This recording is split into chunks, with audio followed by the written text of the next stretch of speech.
Ipipresenta rin ngayong araw ng Philippine National Police sa liderato ng Kamara si Ronnie Dayan. Ayon kay House Majority Leader Rodolfo Fariñas, dapat dalhin ng PNP si Dayan sa Kamara dahil ito ang naglabas ng warrant of arrest laban sa kanya.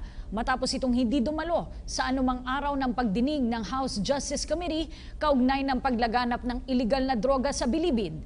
Si Jervis Manahan mag-uulat live. Jervis.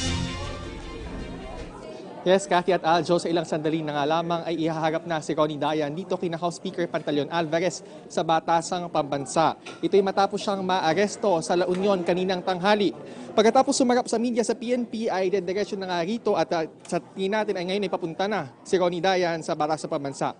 Bago yan, kanina ay nag-ocular si Justice Committee Chairman Ray Umali at Majority Floor Leader Rudy Fariñas sa Legislative Security Building doon kung saan posibleng maging detention cell ni Ronnie Dayan. Pero sila na mismo ang nagsabi na posibleng i-recommenda nila na sa PNP o sa NBI na lamang i-detain si Dayan dahil hindi masyadong secure yung area. Nasa second floor ito, jalousie lang yung bintana at madaling basagin at may fire exit pa. Hindi pa rin ito livable kasi wala pa itong mga kama.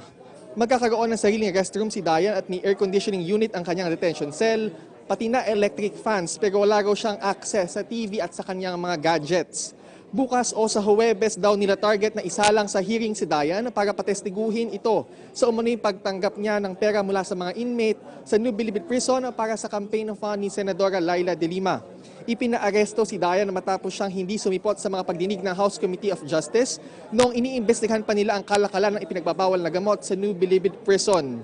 Ipinasabpina noon si Dayan pero hindi siya sumipot kaya na-cite in contempt siya at ipinaaresto ng komite. Endorsed na rin ni Speaker Pantaleon Alvarez. Wala namang kaso versus Dayan so ipinaaresto lamang siya para masigurong dadalo siya sa pagdinig.